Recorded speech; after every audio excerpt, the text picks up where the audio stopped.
هي الاكله يا غوالي مستحيل حدا بالوطن العربي يختلف عليها. هي اكلة العزابي والفقير، وبتصير بطنجرة واحدة او بمقلاية واحدة مثل ما انا مساوية. سهلة وظريفة ولطيفة وخفيفة ونظيفة. المسقعة، مسقعات الباذنجان طيبة كثير هي وباردة. غمس هيك ونغنغ وشكلس لي امورك.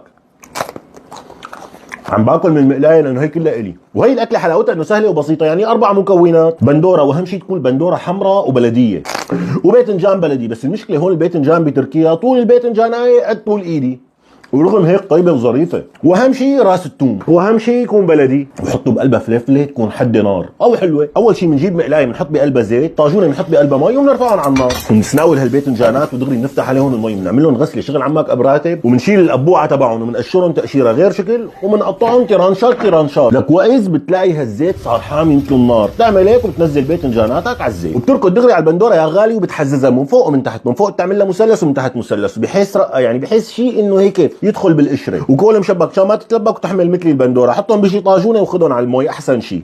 وما تنسى التنظيف يا غالي عشان ما ناكل اكله. بننزل هالبندوره بقلب المي وبنتركها لحتى شو تفك القشره عنا، ودغري مشان ما ننسى الباذنجانات بنشقع عليهم وبنعمل لهم تقليبه شغل عمك ابراتب، وبنرجع للبندوره بنلاقيها تقشرت، بناخذها بنفتح عليها المي البارده وبنروح لوين؟ على الباذنجانات. بنشيلهم بنحط هيك صحن في عليه محرمه وبنصفي هالباذنجانات عليه، وبنرجع دغري لوين؟ على البندوره، وبنبلش نمسك بندورايه ولا بندورايه، بنقشر وبنزت بهالطاجونه. لاحظ معي شلون عم تتقشر بكل سهوله، يعني بكل سهوله ومحافظه على قوامها بنفس الوقت. واهم شيء يا غوالي نجلي الجليات، يعني هي النقطه كثير مهمه. وبنخلع راس الثوم بفرد ضرب بنخليه يتشقف 200 شقفه، وبنقشره على السريع السريع. لا خلاص فهمنا، مو شاطر غير بالاكل. وهلا يا غوالي بدنا نفرم الثوم شرحات، والفليفله حسب الرغبه. ده انا حقطعكم حتت حتت. ما قلت لكم اكلتنا مقلايه واحده، هي مقلايه. زيت الزيتون من النمليه، وبندلق هالثومات والفليفلات وبنغنغهم بزيت الزيتون اسخوا يعني وعلى النار. وما بنضيع وقت ابدا، بين ما يتقلى الثوم والفليفله بنقطع البندوره تبعنا مكعبات مكعبات، وقبل ما الثوم يتحمص والفليفله تتحمر بننزل عليهم بالبندوره. العب.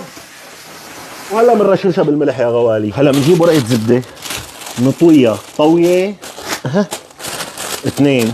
شايفين شلون صارت مربع؟ شو بنساوي؟ بنجيب المقص بنعملها بشكل مخروطي، وهلا بنفتحها هيك وبنحطها هون احسن من 100 غطا، لانه اذا تركناها بدون غطا بدها ترشم الحيطان، واذا حطينا الغطا ما حتتعقد بسهوله. اما هيك بتتعقد وبتطلع شغله على كيف كيفكم. وبعد ما تعقدت بننزل عليها الباذنجان وبنغطيها وبنتركها ابو 10 دقائق، خليها هيك تتنغنغ مع بعضها وتراجع نفسها. عن جد هي الاكله اللي بدها وحده الله يبارك له، لا دجاج ولا لحمه. طب شايفني عم باكل، حط لك لايك غالي، او شارك الفيديو مثلا، او شي تعليق مثلا، خلي الناس تستفيد. تاخذها هيك وبتروح فيها لوين؟ على المعده دايركت. اوه وهروش فليفله وراها. انتوا كنتوا تعملوا هيك الفليفله، نفرط البذر وناكلها. هي عن جد كثير طيبه. خلص الخبز، خليني اقوم اجيب خبز. يلا باي.